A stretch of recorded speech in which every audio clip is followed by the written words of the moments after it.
Assalamualaikum warahmatullahi wabarakatuh.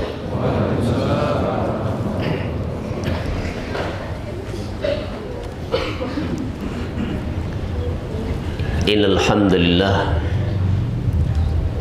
nahmaduhu wa nasta'inuhu wa nastaghfiruh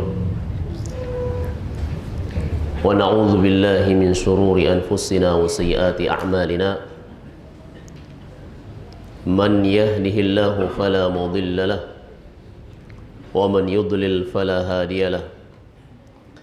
Wa ashhadu an la ilaha illallah wahdahu la syarika lah wa ashhadu anna Muhammadan abduhu wa rasuluh. Ya ayyuhalladzina amanu taqullaha haqqa tuqatih wa la tamutunna illa wa antum muslimun. Ya ayyuhalladzina amanu taqullaha wa qulu qawlan sadida yuslih lakum a'malakum wa yaghfir lakum dhunubakum wa man yuti'illaha wa rasulahu faqad faza fawzan 'azima. Allahumma shalli wa sallim ala nabiyyina Muhammad wa ala alihi wa ashabihi wa man tabi'ahum bi ihsanin ila yaumiddin. Alhamdulillah alladzi bi ni'matihi tatimmus shalihat. Segala puji bagi Allah yang dengan nikmatnya semua kebaikan itu menjadi sempurna, dan dengan rahmat Allah subhanahu wa ta'ala semua hajat dapat terlaksana. Kita bersyukur pada Allah subhanahu wa ta'ala, kita selesai melaksanakan sholat subuh berjamaah, dilanjutkan dengan bermajelis ilmu, yang mana kata Nabi sallallahu alaihi wa ala alihi wasallam, idza marartum bi riyadil jannah farta'u. Kalau kalian melewati taman surga maka mampirlah. Wa ma riyadul jannah ya Rasulullah? Kala Nabi sallallahu alaihi wasallam ditanya tentang riyadul jannah, taman-taman surga, maka Nabi sallallahu alaihi wasallam menjawab, hilaqadz dzikir atau majlisul ilmi. Halaqah dzikir atau majlis-majlis ilmu. Maka Nabi sallallahu alaihi wa ala alihi wasallam juga bersabda, majtama'a qaumun fi baitin min buyutillah yatluna kitaballah. Tidaklah berkumpul suatu kaum di rumah-rumahnya Allah subhanahu wa ta'ala dengan tujuan yatluna kitabullah, mereka membaca ayat-ayat Allah subhanahu wa ta'ala, wa yatadarasunahu bainahum, lalu mereka mempelajarinya, mengambil ilmu darinya. Illa nazzalat alaihimus sakinah, niscaya akan diberikan ketenangan, ketentraman di jiwanya. Hatinya akan tentram, hatinya akan adem ayem. Illa nazzalat alaihimus sakinah wa ghasyiyatuhumur rahmah, dan dinaungi atau diselimuti oleh rahmatnya Allah subhanahu wa ta'ala. Wa ghasyiyatuhumur rahmah wa hafathumul malaikah, dan mereka dilindungi oleh para malaikat. Wa dzakarahumullah fi man indah, dan Allah memuji mereka di depan para malaikatnya. Ini salah satu keutamaan seorang bermajelis ilmu. Makanya tatkala kita ingin mendapatkan pujian dari Allah subhanahu wa ta'ala, maka hendaklah kita semakin giat, semakin senang, semakin semangat kita. Yang mana pada hakikatnya manusia itu kalau dapat pujian itu senang. Manusia yang satu muji manusia yang lainnya, maka kita saja senang kita dipuji. Namun tatkala Allah subhanahu wa ta'ala memuji kita, kita harus lebih senang lagi. Dengan cara bagaimana? Kita hadir di majelis ilmu. Kita hadir di majelis ilmu. Kata Nabi sallallahu alaihi wasallam mengatakan, wa dzakarahumullah fi man indah. Allah memuji mereka, menyanjung mereka. Siapa itu? Tullabul ilm, yang mencari ilmu, yang menuntut ilmu. Di mana dipuji? Depan para malaikatnya. Semoga Allah subhanahu wa ta'ala menjadikan kita istiqamah dalam mencari ilmu, dan semoga Allah subhanahu wa ta'ala tetap berikan kita taufik dan mudahkan urusan kita, dan tetap ini sebagai amal jariah kita dan akan menjadi bekal kita kelak kalau kita sudah meninggalkan dunia ini. Amin amin ya rabbal alamin. Ikhwatul iman wal akhawati rahimakumullah, kita lanjutkan pembahasan kita yang bulan lalu masih tentang bab uququl walidain. Bab tentang uququl walidaini, tentang durhaka terhadap kedua orang tua.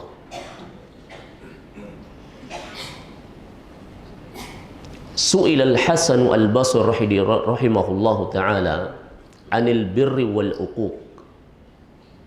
Al-Hasan al-Basri ditanya tentang al-birr wal uquq, berbuat baik dan durhaka. Beliau ditanya tentang kebaktian seorang hamba kepada orang tuanya, atau seorang anak kepada orang tuanya, dan kedurhakaan seorang anak terhadap orang tuanya. Maka beliau menjawab, al-birru an tabdhula lahuma ma malakta. Al-birru an tabdhula lahuma ma malakta. Engkau berikan mereka apapun yang kau punya. Apapun yang kau punya, engkau berikan kepada mereka. Inilah salah satu bentuk berbuat baik terhadap kedua orang tua. Apapun yang kita punya, kita berikan kepada mereka. Wa an tuti'ahuma fima amaraka bih. Kau taati mereka apapun yang diperintahkan kepadamu. Beliau mengatakan, kita taat kepada mereka berdua kapanpun itu dia perintahkan kita, dan apapun itu diperintahkan kita.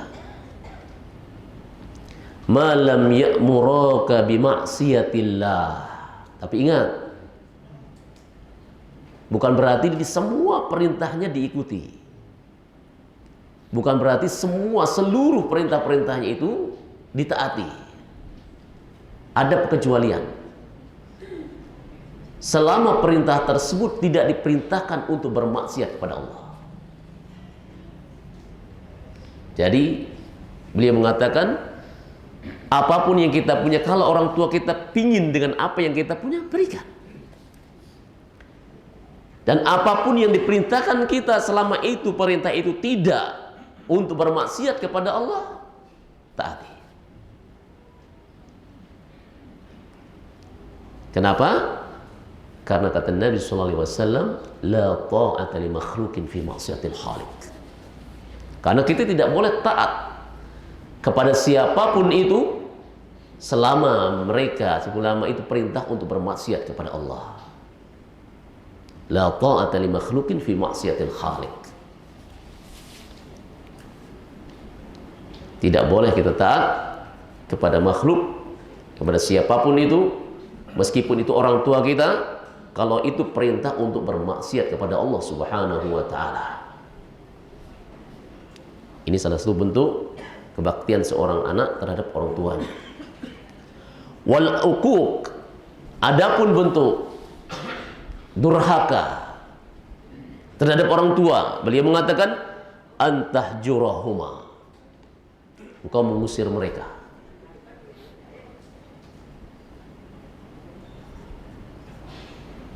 Wa tahrimahuma, apa itu artinya? Merampas hak-haknya, mengusir mereka. Misalnya orang tua kita bareng sama kita, lalu kita usir mereka, kita ambil haknya, kita rampas haknya. Ini termasuk durhakan seorang anak terhadap orang tuanya. Kan ada saja seorang anak mengusir orang tuanya, banyak malah. Waliyadzubillah. Seharusnya semakin lanjut usia orang tua itu semakin disayang, semakin dijaga. Namun semakin lanjut usia orang tuanya diusir. Waliyadzubillah. Seharusnya orang tua itu lebih diistimewakan. Lebih diistimewakan. Karena ini adalah hak setelah haknya Allah Subhanahu wa ta'ala. Seorang hamba berbakti kepada orang tuanya setelah perintah untuk berbuat, untuk bertaat, untuk menjalankan perintah-perintah Allah Subhanahu wa ta'ala, untuk taat kepada Allah.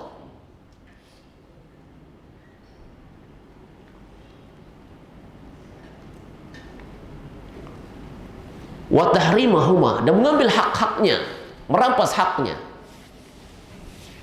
Seperti apa itu merampas haknya? Itu masuk kedurhakaan ini.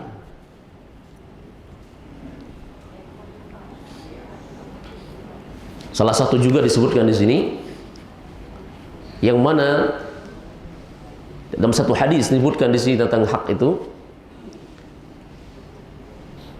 Apa kata beliau dari hadis Nabi sallallahu alaihi wasallam, Al-Mughirah bin Syu'bah radhiyallahu anhu, an Rasulillah sallallahu alaihi wasallam qala, inna Allah harrama alaikum uquqal ummahati. Dari Mughirah bin Syu'bah radhiyallahu anhu, dari Rasulullah sallallahu alaihi wasallam qala, Nabi sallallahu alaihi wasallam bersabda, innallaha harrama alaikum uquqal ummahati. Sesungguhnya Allah Subhanahu wa taala mengharamkan untuk kalian uquqal ummahat, durhaka terhadap ibu. Wa wa'dal banati, dan mengubur wanita-wanita atau mengubur anak-anak perempuan yang masih hidup. Ada sekarang Pak, mengubur anak hidup?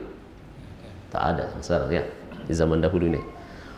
Wa man'an wahatin, menahan hak dan menuntut hak yang bukan haknya. Wa man'an wahatin, menahan hak dan menuntut hak yang bukan haknya.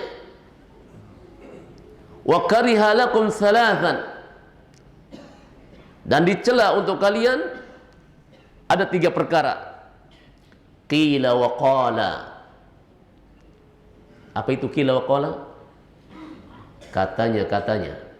Atau ada bahasa keren sekarang apa itu? Menggosip. Qila wa qala. Wa kasratus su'al, banyak ocehannya, banyak pertanyaannya. Wa idha'atul mal, wa idha'atul mal, dan menghambur-hamburkan harta. Kita ambil yang pertama tadi tentang durhaka terhadap orang tua, yang mana yang disebutkan di situ bahwasanya yaitu mengambil haknya. Artinya seorang anak mengambil hak orang tuanya. Dikaitkan dengan sini yang disebutkan oleh Allah Subhanahu wa taala, diharamkan wa man'an wahatin.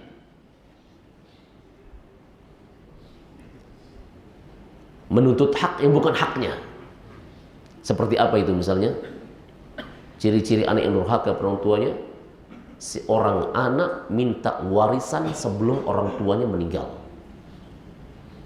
Ini salah satu bentuk durhaka seorang tua, yang mana seorang anak minta warisan tatkala orang tuanya masih hidup. Banyak seperti ini. Banyak yang terjadi. Yang seharusnya warisan itu kapan dibagi? Kalau sudah yang punya, yang pemiliknya sudah nggak ada.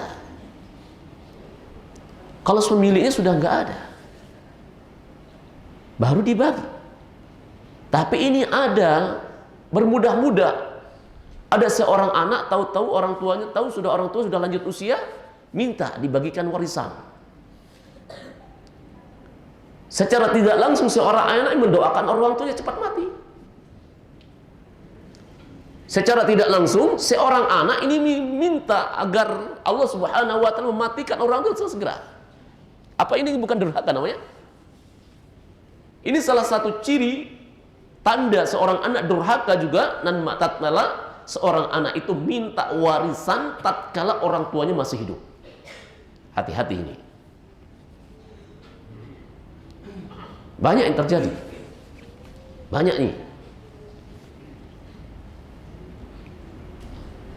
Yang mana kata Nabi SAW tadi, salah satu bentuk durhakan seorang hamba yaitu dia meminta hak yang bukan haknya.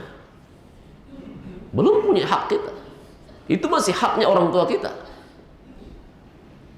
Itu masih haknya. Kalau kita dikasih alhamdulillah, enggak, itu haknya orang tua, terserah dia.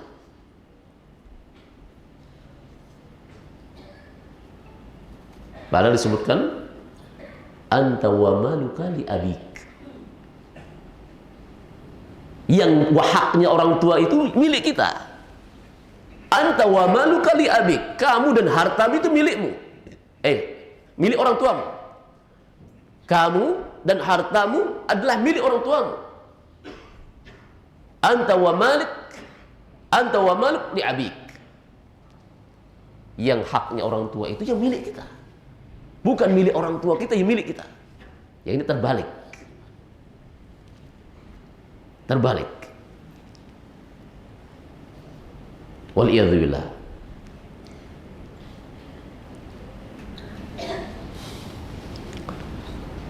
Maka kata beliau, Al-Hasan Al-Basri mengatakan tadi, salah satu bentuk durhaka seorang anak kepada orang tuanya, mana dia? Tatkala ia lanjut usia lalu diabaikan, ditinggalkan, bahkan diusir, waliyadzubillah. Mana lagi minta hak, mengambil hak yang bukan haknya. Salah satu contohnya tadi itu, mengambil hartanya. Tidak hanya mengambil, meminta hak yang belum haknya, seperti warisan tadi itu. Waliyadzubillah. Ikhwatul iman rahimakumullah. Maka disebutkan dari hadis Nabi SAW dari Mughirah bin Syu'bah radhiyallahu anhu, beliau mengatakan, innallaha azza wa jalla harrama alaikum uquqal ummahati. Allah Subhanahu wa taala mengharamkan bagi kalian untuk durhaka kepada ibu-ibu, ummahat. Wa wa'dal banati, dan mengubur perempuan hidup-hidup. Wa man'an wahatin, dan menahan hak atau menuntut hak yang bukan haknya. Wa kariha lakum thalathan, dan Allah mencela kalian 3 perkara. Qila qala, menggunjing, menggosip. Bahasa Jawanya apa? Ngerasani. Nah, macam-macam gimana ya? Ngerasani. Maksudnya ngerasani yang buruk-buruk. Ya. Kau menyebut aib saudaramu, mengumbarkan aib saudaramu, kau menyebut hal-hal yang tidak disukai oleh saudaramu, itu namanya ghibah. Yang disebutkan sekarang ini adalah gosip. Karena itu mudah kita bergosip ya. Karena lidah ini nggak bertulang soalnya. Hati-hati di awal-awal kita berbicara. Ya karena namanya lidah ini nggak bertulang, nama syaitan itu selalu buntuti kita. Awal-awal kita berbicara lurus-lurus saja pembicaraannya. Saking banyaknya pembicaraan, akhirnya turun naik lidah sudah itu. Turun naik kanan kiri sudah. Nah, turun naik lurus dulu bicaraannya, kanan kiri bawah atas sudah. Semuanya disenggol. Disitulah letaknya syaitan laknatullahi alaihi, disitulah letaknya syaitan itu menghasut kita. Disitulah mulai iblis laknatullahi alaihi menghasut kita. Maka hati-hati. Jangan sampai perbanyak bicara. Secukupnya bicara itu. Secukupnya berbicara. Sebagaimana dulu sudah dijelaskan di sini sebagai salah satu ungkapan Umar bin Khattab radhiyallahu anhu mengatakan, apa kata beliau? Man kathura kalamuhu kathura suqutuhu.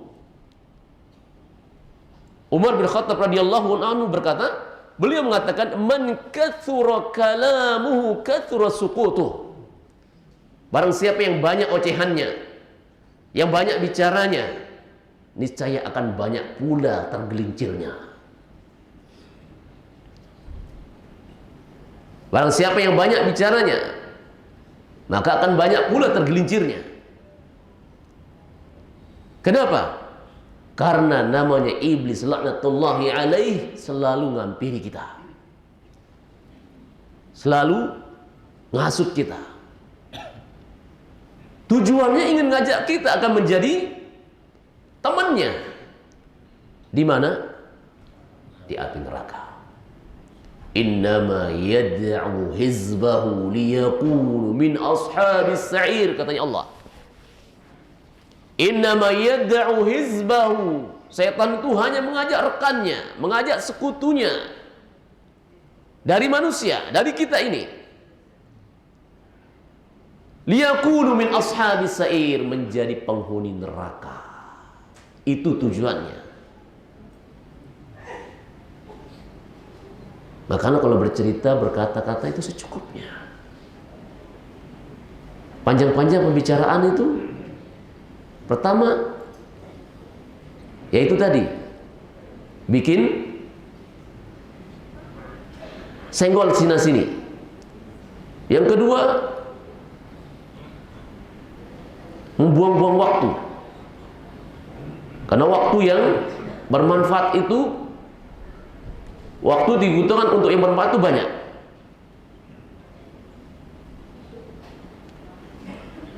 Makanya kalau orang banyak berbicara itu, kata beliau tadi, akan banyak tergelincirnya. Hati-hati. Wa man kathura sukutuhu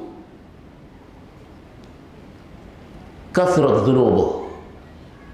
Beliau mengatakan barang siapa yang banyak tergelincirnya, akan banyak pula dosanya. Man kathura sukutuhu kathrat dhunubuh. Barang siapa yang banyak tergelincirnya, akan banyak pula dosanya.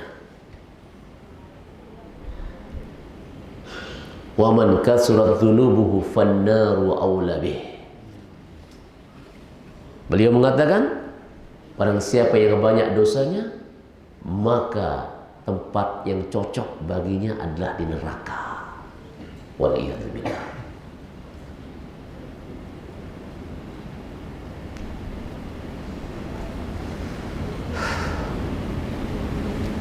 Kita persiapkan diri kita, apalagi sebentar lagi kita akan masuk dengan bulan Ramadan. Sebentar lagi kita akan masuk dengan ke bulan Ramadan. Kita minta berdoa terus pada Allah Subhanahu wa taala untuk dipertemukan di bulan Ramadan. Allahumma sallim na Ramadan. Di situ tatkala kita biasakan, kita latih diri kita di luar Ramadan, hati-hati jaga lisan ini. Hati-hati, kita harus menjaga lisan ini sebaik-baiknya. Kepada siapapun itu, kita berbicara, lebih-lebih kepada kedua orang tua kita. Di luar Ramadan, kita diperintah oleh Allah Subhanahu wa taala, Rasulnya untuk menjaga ini. Untuk menjaga lisan kita. Lebih-lebih tatkala kita dalam keadaan beribadah kepada Allah Subhanahu wa taala. Tatkala kita berpuasa, bukan hanya kita menahan lapar dan dahaga saja. Tatkala kita berpuasa, kita bukan hanya diperintahkan untuk menahan dan dahaga saja. Tapi apa kata seorang sahabat, Jabir radhiyallahu anhu mengatakan, "Idza sumta falyasum sam'uka wa basaruka wa lisanuk." Jadi puasa itu bukan hanya sekedar menahan lapar dan dahaga saja, tapi beliau mengatakan, apa kata beliau? Idza sumta, kalau engkau berpuasa, falyasum sam'uka, pendengaran ikut berpuasa. Wa basaruka, penglihatan ikut berpuasa. Wa lisanuk, dan lidah ini ikut berpuasa. Berpuasa dari apa? An maharimillah. Berpuasa dari apapun itu yang dilarang oleh Allah Subhanahu wa ta'ala. Pendengaran, berpuasa dari hal-hal yang diharamkan Allah Subhanahu wa taala. Dari salah satu tadi itu, berpuasalah dari mendengarkan hal-hal yang tidak bermanfaat, yang menjurus akan mendatangkan dosa. Seperti apa itu? Mendengarkan gosip. Mendengarkan gosip.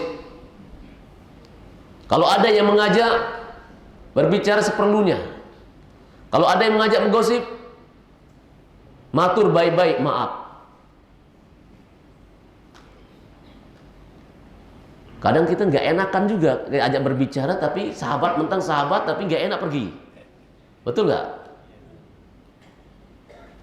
Pertanyaannya di sini, boleh kita berbohong apa enggak?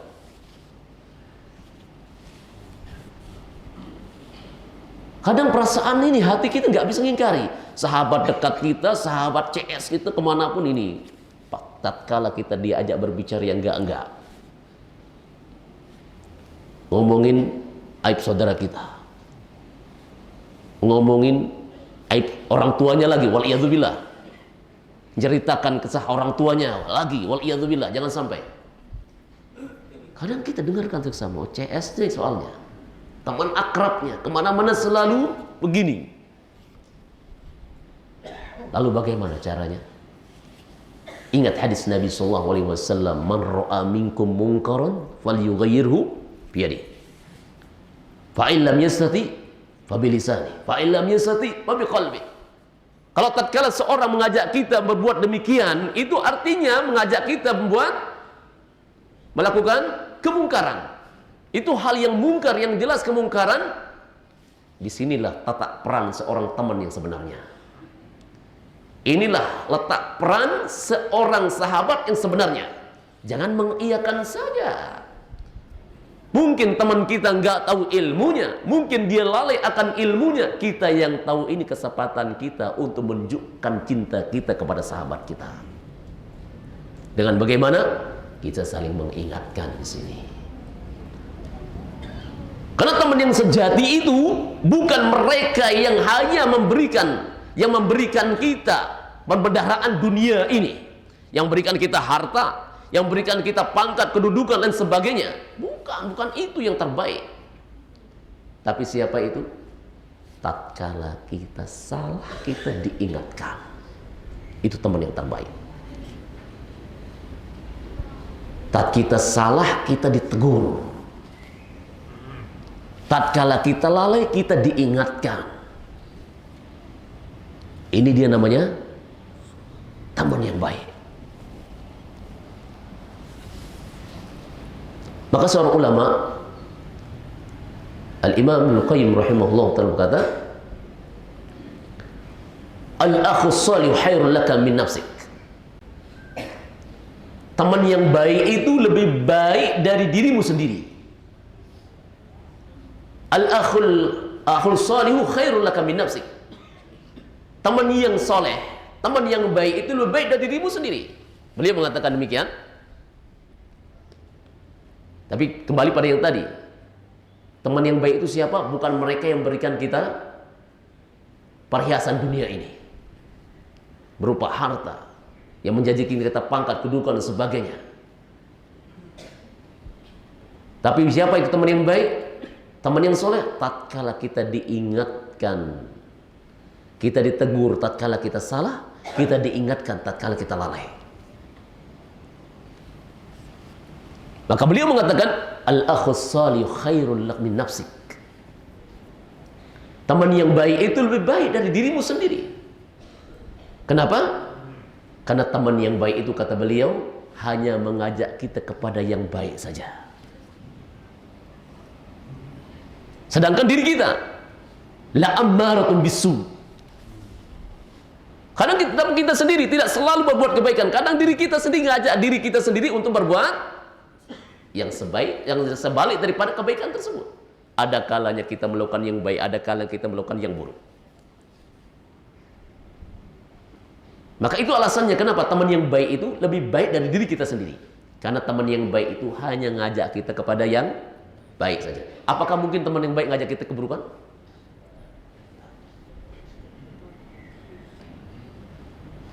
Nah, Ikhwatul iman rahimakumullah. Yang mana teman yang baik? Tatkala teman yang baik itu seperti itu. Jadi tidak semua apa yang dikatakannya itu, apa yang diajak kita untuk melakukannya, tidak semuanya kita ikuti. Jangankan teman baik, orang tua kita sendiri ayol ikhwah.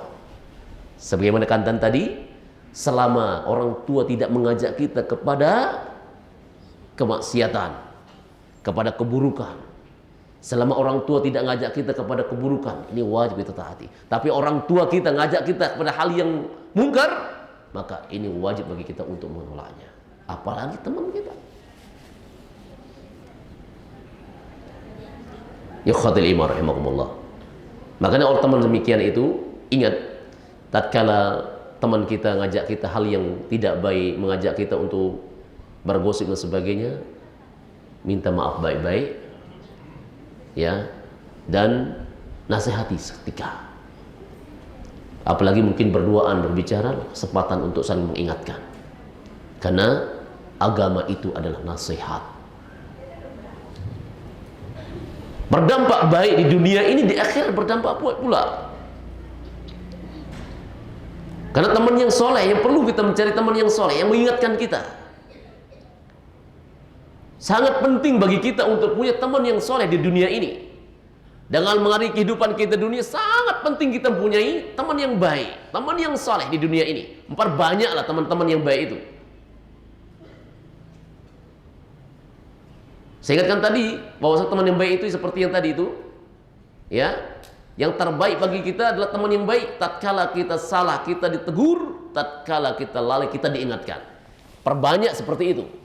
Jangan hanya mencari teman hanya memberikan kita kebaikan dunia saja. Beri hadiah, oh, diingat luar biasa, tidak mau putus-putus. Tapi besok diingatkan, Pak, udah sholat belum? Marah.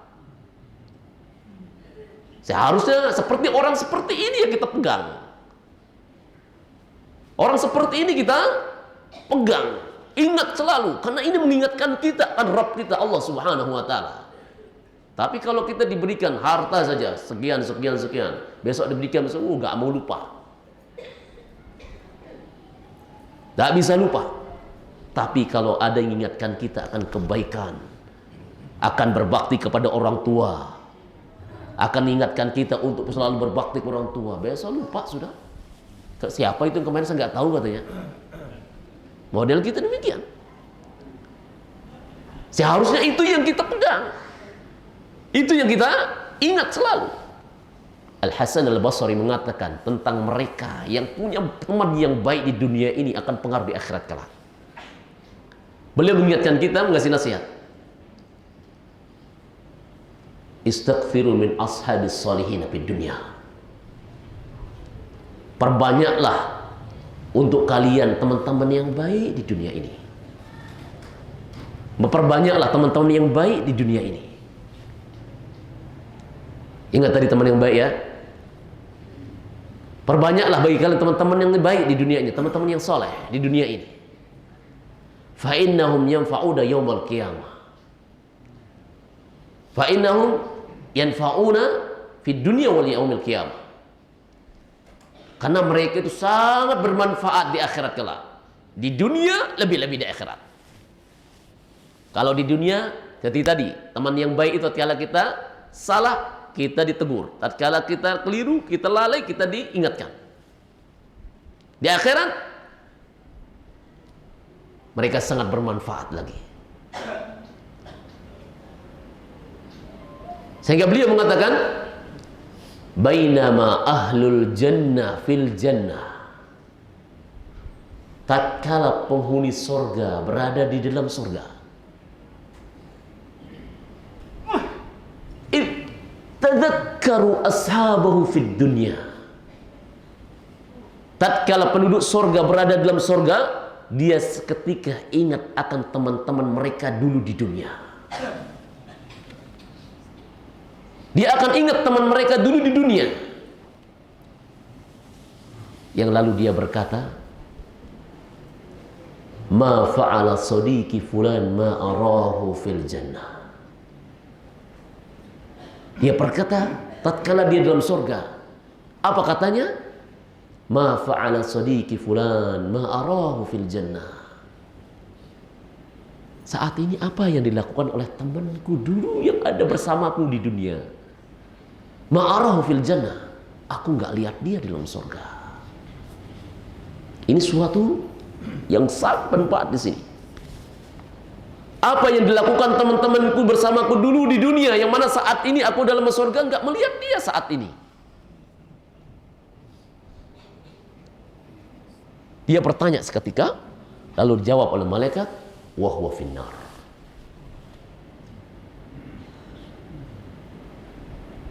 Dia bertanya karena dia nggak melihat temannya dulu bersama dia dalam dunia. Lalu dia bertanya seperti itu.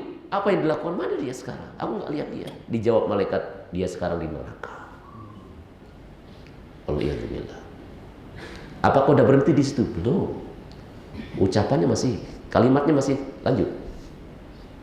Di sana jawab malaikat, dia di dalam neraka. Lalu teman yang soleh ini bermunajat kepada Allah Subhanahu wa ta'ala pada saat itu, ya Rabbi, wahai Tuhanku, ya Rabb, la tukmilu ladzati fil jannah. Tidak sempurna kenikmatan yang kurasakan saat ini dalam surga. La tukmilu ladzati fil jannah. Tidak sempurna kenikmatan yang kurasakan saat ini dalam surga. Illa ma'asodiki fulan. Kecuali ya Allah bersama teman-temanku dulu di dunia bersamaku pula saat ini. La tukmilu ladzati fil jannah illa ma'asodiki fulan, katanya. Ya Allah, tidak sempurna kenikmatan yang kurasakan saat ini dalam surga, kecuali ya Allah akan aku rasakan kenikmatan tersebut tatkala temanku dulu di dunia bersamaku pula saat ini dalam surga. Inilah faedah teman soleh, teman yang baik. Maka Allah Subhanahu wa ta'ala merintahkan dia untuk memanggil. Berarti siapa teman soleh, ya? Ini kata Al-Hasan Al-Basri radhiyallahu anhu rahimahullah ta'ala. Maka seperti ini ayyuhal ikhwah rahimakumullah, tatkala seorang kita lalai akan berbuat baik kepada orang tua kita, seorang yang tahu kita, teman kita tahu, sahabat kita tahu, siapapun tahu kita itu, dia itu berbuat baik, berbuat salah pada orang tuanya, durhaka kepada orang tuanya, segera dinasihati. Namun kadang cara nasihatnya kadang keliru kita ini. Mentang-mentang nasihat itu adalah ibadah, nasihat kedudukannya tinggi di sisi Allah Subhanahu wa ta'ala, kadang cara kita yang keliru. Kelirunya di mana? Kadang kita nasihati itu langsung seketika, ada keadaan emosi langsung nasihati, tambah emosi akhirnya. Sedang keadaan emosi langsung nasihati emosi, tambah emosi, api ketemu api akan langsung terbakar. Bukan jadi teman yang baik, tapi akan jadi perpisahan. Kadang seperti itu. Memang ayyuhal ikhwah rahimakumullah, nasihat adalah kedudukannya tinggi di sisi Allah Subhanahu wa ta'ala. Nasihat tinggi kedudukan di sisi Allah Subhanahu wa ta'ala, karena ad-dinu an-nasihah. Agama itu doa nasihat. Namun di sini ada cara yang perlu kita perhatikan, ilmu dia. Di sini pentingnya akhlak itu, pentingnya adab itu, bagaimana cara kita menasihati. Ilmu ada ilmunya. Maka itulah pentingnya kita bermajelis ilmu. Kita akan tahu bagaimana caranya, bukan hanya mengetahui hukumnya saja, tapi kita akan tahu bagaimana caranya. Bagaimana caranya mengingatkan, bagaimana cara untuk melakukannya. Seperti tadi kita ketahui bahwasanya agama itu adalah nasihat. Kita ketahui bahwasanya nasihat itu kedudukan tinggi si Allah Subhanahu wa ta'ala. Pertanyaannya bagaimana cara kita menasihati? Apakah langsung kita nasihati seketika? Ini pertanyaannya demikian. Kadang tatkala kita melihat saudara kita salah, langsung kita tegur, demi ini salah, meskipun niatnya baik. Tegur seketika, langsung tegur seketika. Apalagi depan halayak banyak, ramai orang, langsung ditegur seketika, ini sangat fatal. Keliru caranya. Memang itu kemungkaran, tapi caranya yang kadang kita keliru. Kata Nabi SAW, man ra'a minkum munkaran falyughayyir biyadihi. Rubah dia.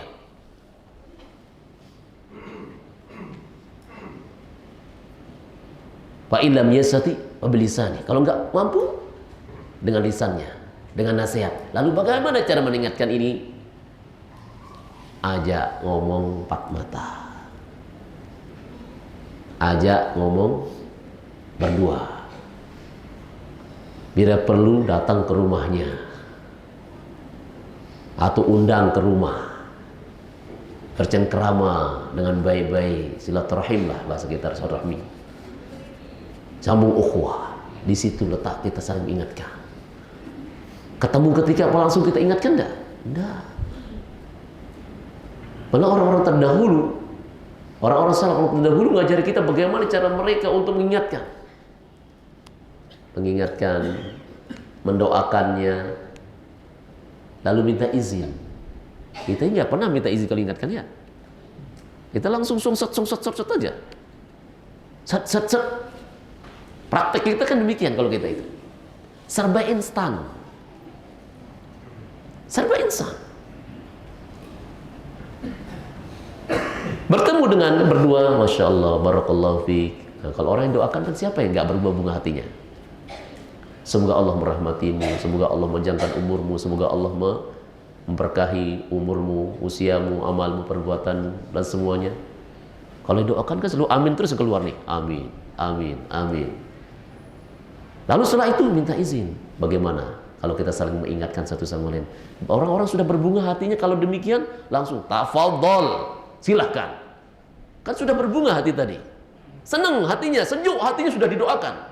Minta dengan baik-baik. Bagaimana kalau kita saling ingatkan? Mungkin tadi saya melihat ada yang keliru begini. Hatinya terbuka, Masya Allah. Bandingkan yang satu. Hei, kau salah begini. Mana yang lebih, Pak? Yang satu ngajak perang, satu ngajak damai. Inilah kadang kita nggak tahu ilmunya. Itu pentingnya kita berilmu, ayyuhal ikhwan. Lebih-lebih di dalam keluarga. Penting bacanya di bapak-bapak, soalnya mentang-mentang pemimpin dalam keluarga, wah, tangan algojo keluar. Seorang istri salah langsung ditegur. Ingat, wanita itu diciptakan dari tulang rusuk yang paling bengkok. Nabi SAW mengatakan wanita itu diciptakan dari tulang rusuk yang paling bengkok. Kata Nabi mengatakan, in dhahabta tuqimaha kasarta. Kalau kamu paksa dia lurus, dia akan patah. Ini sifatnya perempuan ya, sifat wanita di rumah. Nabi mengatakan, in dhahabta tuqimaha kasartaha. Jika kamu paksakan dia lurus, dia akan patah. Wa in tatrukuha lam yazal a'waj. Tapi kata beliau, kalau kamu tinggalkan dia akan tetap bengkok. Kau paksakan lurus, dia akan patah. Kau tinggalkan dia akan tetap bengkok. Lalu bagaimana solusinya? Nabi SAW mengatakan, fadariha ta'isbiha. Fadariha ta'isbiha. Beliau mengatakan, berlemah lembutlah dengan mereka. Berlemah lembutlah. Ta'isbiha. Kau akan hidup selalu bersamanya. Ini solusi yang diajarkan Nabi SAW. Tatkala istri kita di rumah, ya siapapun itu, anak perempuan kita di rumah, beda sifatnya dengan laki-laki.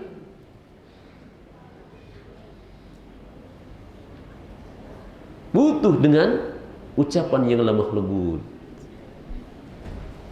Butuh kasih sayang. Mengingatkan, ayyuhal ikhwah rahimakumullah. Cara mengingatkan.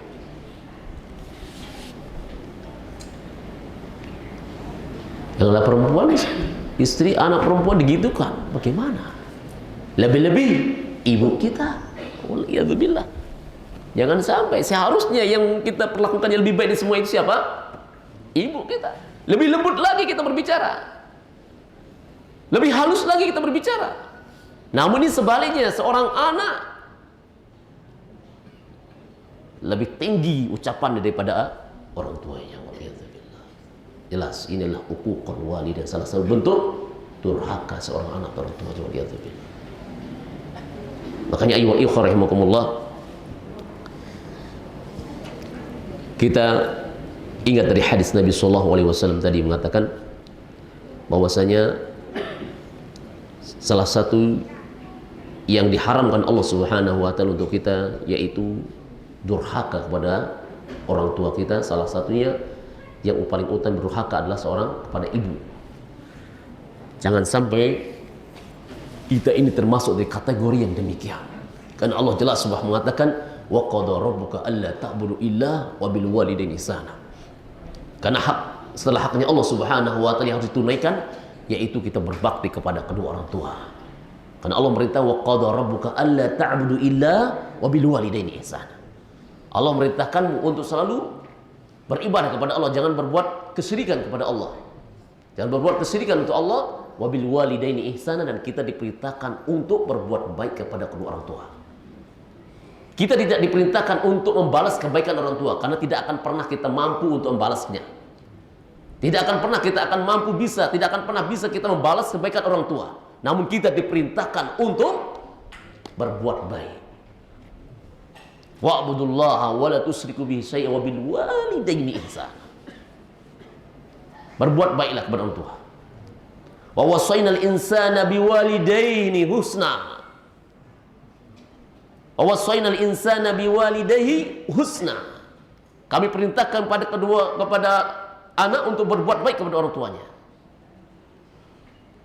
Kami perintahkan kepada manusia untuk berbuat baik kepada orang tuanya, tidak untuk perintahkan untuk membalas, karena tidak akan pernah kita bisa membalas kebaikan-kebaikan orang tua kita. Ingat kebaikan-kebaikannya selalu. Ingat kebaikan-kebaikannya selalu. Dan kita yang sudah jadi orang tua, untuk mendidik anak-anak kita, kalau masih orang tuanya, ajari mereka untuk selalu berbuat baik kepada orang tua. Makanya kita yang masih punya orang tua, didik anak-anak kita untuk berbakti kepada kita. Dengan cara bagaimana? Ajari dia bagaimana cara untuk berbakti kepada kita. Kita ajak dia, kita tunjukkan kepada mereka bahwasanya untuk selalu berbuat kepada orang tua kita. Kapanpun itu, dimanapun posisinya, selalu berbuat baik. Minimal kalau jauh misalnya ditelepon, kan handphone di mana-mana sekarang. Tidak ada yang nggak punya handphone kayaknya sekarang ini. Minimal satu, ada yang 2 ada 3 juga. Tapi manfaatkan handphone itu untuk berbuat baik. Salah satunya untuk selalu untuk menghubungi orang tua. Karena apa yang kita miliki handphone itu akan jadi saksi kelak di akhirat. Itu dipakai untuk berbuat pada orang tua, menghubungi orang tua, itu akan jadi saksi kelak. Jangan kira apa yang kita punya nggak ada saksinya. Akan tidak jadi saksi. Keburukan yang kita lakukan dan handphone itu akan jadi saksi kelak keburukan yang kita lakukan. Makanya ayyuhal ikhwah rahimakumullah, kita perhatikan ini salah satu yang disebutkan Nabi sallallahu alaihi wasallam tadi, dan juga Al-Hasan Basri mengatakan bentuk bakti kita pada orang tua itu yang mana tatkala kita diminta sesuatu dari apa yang kita punya, maka berikanlah. Tatkala kita diperintahkan, selama perintah tersebut tidak untuk bermaksiat kepada Allah, maka kewajiban kita untuk selalu taat kepadanya. Dan jangan pernah kita mengabaikan orang tua kita, jangan sampai kita meninggalkan mereka, jangan sampai kita mengusir mereka waliyadzubillah, dan jangan sampai kita minta haknya, berebut haknya. Jangan sampai kita minta yang seperti yang tadi, seorang anak minta warisan sebelum orang tuanya, tatkala masih orang tuanya masih hidup, lalu seorang anak minta warisan kepada orang tuanya. Ini salah satunya bentuk durhaka seorang anak terhadap orang tuanya. Waliyadzubillah. Ayyuhal ikhwah rahimakumullah, mudah-mudahan apa yang kita sampaikan ini bermanfaat bagi kita semua. Semoga Allah Subhanahu wa taala merahmati kita. Semoga Allah Subhanahu wa taala mengampuni dosa-dosa kita, mengampuni dosa-dosa kedua orang tua kita, merahmati kedua orang tua kita, dan semoga Allah Subhanahu wa taala mempertemukan kita kelak di akhirat kelak di surganya Allah Subhanahu wa taala. Dan mudah-mudahan Allah Subhanahu wa taala mempertemukan kita dengan bulan yang keberkahan ini, yaitu bulan Ramadan, dan kita diberikan kekuatan, kemudahan untuk beribadah kepada Allah Subhanahu wa taala. Subhanakallahumma bihamdik asyhadu an la ilaha illa anta astaghfiruka wa atubu ilaik. Wa sallallahu ala nabiyyina Muhammadin wa ala alihi wa sahbihi wasallam. Wa akhiru da'wana anil hamdulillahi rabbil alamin. Wassalamu alaikum warahmatullahi wabarakatuh.